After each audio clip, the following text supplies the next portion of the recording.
Welcome back. I'm Ian Masters, and this is Background Briefing, available 24/7 at backgroundbriefing.org. And joining us now is John Burgess, who teaches at the Pittsburgh Theological Seminary, a Fulbright Scholar to Russia in 2011 and again in 2018 to 2019. He has traveled extensively within Russia, lived in Moscow and St. Petersburg, and has made pilgrimage to some of Russian Orthodoxy's most important monasteries, parishes, and holy sites.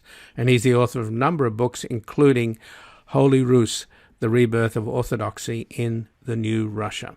Welcome to Background Briefing, John Burgess. Thank you. Good to be with you. Well, thanks for joining us. And there have been about 280 Russian Orthodox priests and church officials around the world.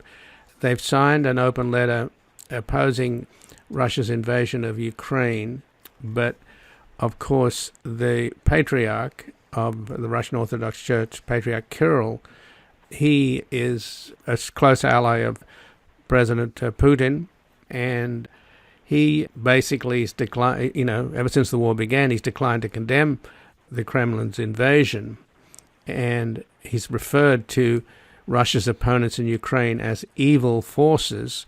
And then just last Sunday, he also said that gay pride parades organized in the West were part of the reason for the war in Ukraine.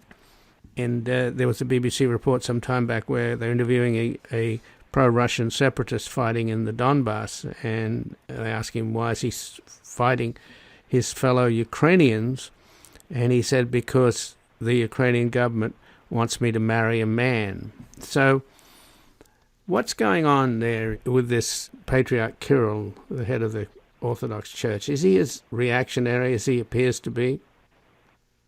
The Patriarch Kirill, the Russian Orthodox Church, has for many years wanted to defend what he sees to be traditional Russian values.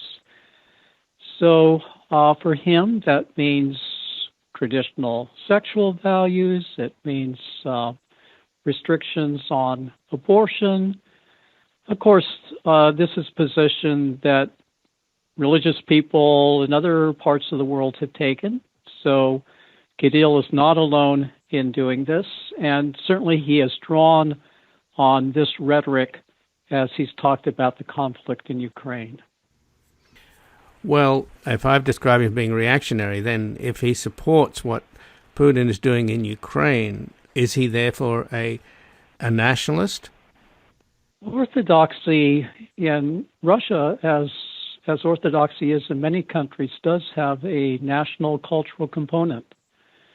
So many Russians don't attend church. They would not be able to tell you what they believe, but they still would regard themselves as Orthodox. They would affiliate with the Orthodox Church. They would say that they respect the church and respect the Patriarch. And therefore, religion plays this role as a cultural identifier, as something that people use to say, this is what makes me Russian in this case, or a Ukrainian might say Orthodoxy is what helps to make me Ukrainian. That's just tends to be the pattern with Orthodoxy, and in fact it's a pattern with many churches throughout the world, that they have some kind of identification with national identity. But apparently Patriarch Kirill shares Putin's vision of Ruski Mir, or Russian world, meaning that anybody who's Russian living anywhere is a part of Russia. And that, of course, makes the Baltic states and others nervous, and particularly now that Putin has invaded Ukraine. I mean, has there been any reaction from the Patriarch of the Russian Orthodox Church to the letter from the 280 Russian Orthodox priests around the world who have appalled at what's happening in Ukraine and have said in their letter that eternal torment awaits those who gave murderous orders? No, the Patriarch is not apt to respond formally to that letter. The Russian Orthodox Church itself within Russia probably has more than 15,000 clergy, so 280 out of 15,000 is quite small, and it's significant, of course, that these priests have risked speaking out, but it's hard to know how widely their position would be shared within Russia. So let's talk about the split between the Orthodox Church in Russia and the Orthodox Church in Ukraine, and how much is that a part of this conflict, or a subtext, or maybe more, because Putin did bring it up on the eve of the war, that he was defending his co-religionists. Yes.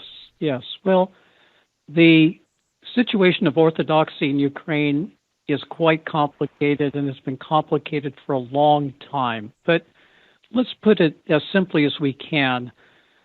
During the days of the Russian Empire and the Soviet Union, there was one Russian Orthodox Church based in Moscow that included Russia, Belarus, Ukraine, and other countries.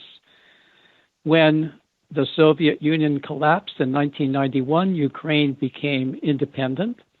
And at that time, there were some Ukrainian Orthodox who wanted to have their own national Ukrainian Orthodox Church. They did form a group. They broke off from Moscow. For many years, they were not formally recognized by the other world Orthodox churches. But in 2019, the Ecumenical Patriarch Bartholomew in Istanbul, Constantinople, recognized this independent Orthodox Church of Ukraine. So that introduced a formal split into the Orthodox churches in Ukraine, some that associated with this new church under a leader in Kiev, and others that remained loyal to the Moscow Patriarchate. And now, with the war in Ukraine, especially those churches that have affiliated with the Moscow Patriarchate, find themselves in a very awkward position. They're regarded with great suspicion as being representatives of Russia rather than Ukraine. However, the head of these Moscow Patriarchate churches in Ukraine, his name is Metropolitan Onufry. He, from the first, spoke out very strongly against the war and called on President Putin to cease hostilities.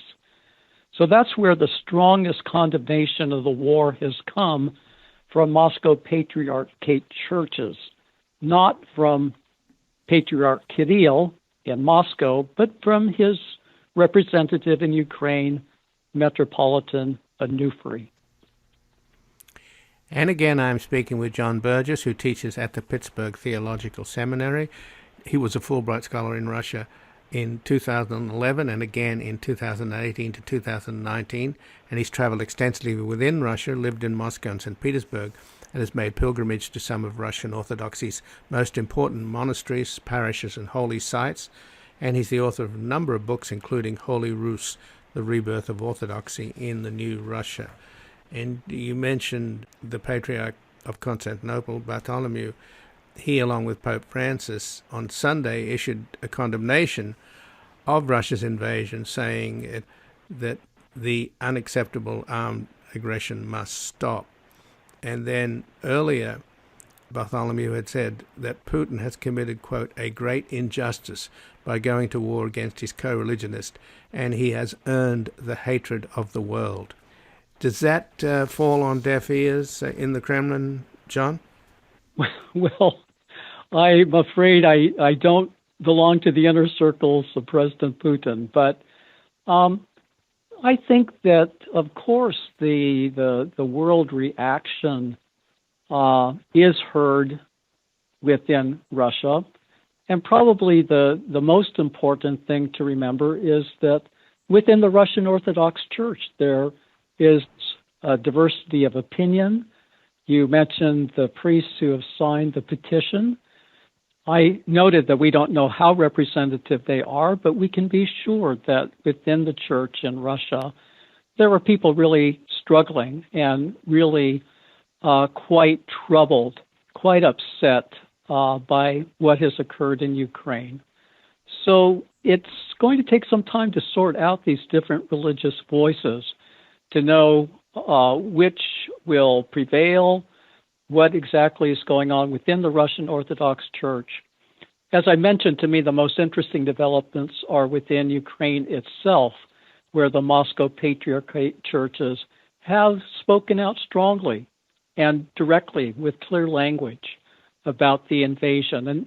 And these, again, are churches that formally belong under Patriarch Kirill, but have taken a different position.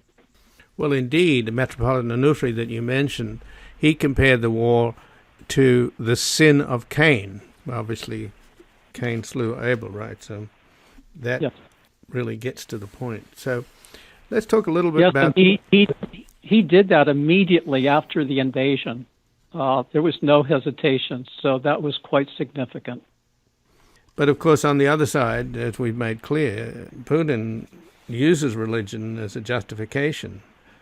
And in a February 21 speech, just before the invasion, Putin claimed that Kiev was preparing the destruction of the Ukrainian Orthodox Church of the Moscow Patriarchy. So this is not a religious war, is that your opinion? Because there seems to have at least a component there.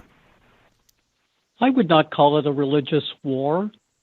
I think the Patriarch in Moscow would like to frame it as a kind of cultures war, and he draws on certain religious motifs in that respect.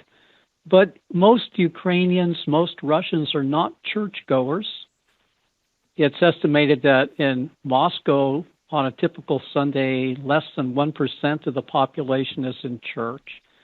So, as I indicated earlier, I think religion is more a cultural identifier, a way of saying what makes me distinctive as a Russian, or for that matter, Ukrainians who are Orthodox would also see Orthodoxy as part of their national cultural identity, but not directly fueling the conflict.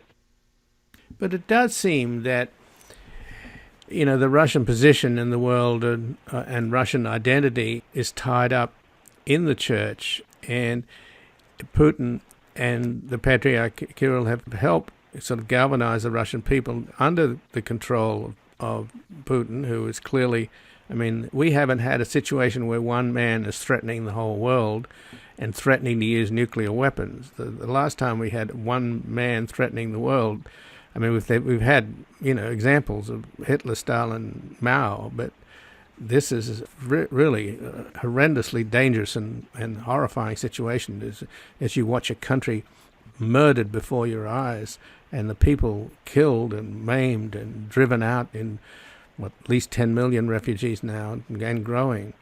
But have they tried to sort of control and tie peoples of independent nations such as Ukraine and Russia by pushing this notion of a unified Russian Orthodox Church to deny any religious diversity? Is that what's been going on? I would say that this is a long historical motif within Russia, that there's a special relationship between Russians, Ukrainians, and Belarusians. So this well predates Patriarch Kirill or President Putin. You could read the novels of Dostoevsky. You could, Gogol, the great Russian author, was a Ukrainian. There's always been a special relationship. But yes, how do we sort it out now? And this is precisely what the war is about in many ways. What is Ukrainian identity? And of course, Ukrainians who want their self-determination and see themselves as an independent nation. All of this is part of the tragedy of what's occurring. So your book, Holy Rus, The Rebirth of Orthodoxy in the New Russia, when you talk about Holy Rus, that goes back to the medieval kingdom of Kievan Rus, to the 12th century with Prince Vladimir or Volodymyr in Ukrainian, who, I guess, began the transition from paganism to Christianity.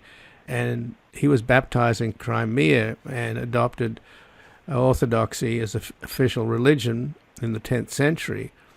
And in 2014, when Putin invaded and seized Crimea, he used the example of Prince Vladimir as an example of why he seized this land, which Putin calls sacred to Russia. So Putin, I think, is framing himself as the true heir to Rus. And the Ukrainians, on the other hand, believe that they are more legitimate, have a more legitimate claim to being the heirs of Rus. That's exactly right. We have dueling histories here. We have two ways of telling history since Prince Vladimir's baptism in 988, as you pointed out, in what is now Crimea, and then he had his people baptized in the Dnieper River, which flows through Kiev. So, yes, and history is very important to President Putin. When he made his address to the nation on television just prior to the invasion, he laid out a long historical narrative. So you're right. The way people tell history is a way of saying what matters today, who we are, who has inherited this heritage from 988. You're absolutely right. Well, just in closing, John, is there a way out? Can religion, instead of dividing, and we didn't even get into the divisions in the West with the Catholic Church, they've always been persecuted by the czars and by the communists. But is there a way to turn religion around and not have it, the sort of onward Christian soldiers version of religion, but bringing back Jesus Christ as the Prince of Peace? Right. Religion can be used to divide, but religion has deep, deep resources for unifying people. One of the remarkable things about Orthodoxy is that whether you're in Ukraine or Russia or Serbia or the United States, the form of worship, the liturgy on a Sunday morning is practically identical.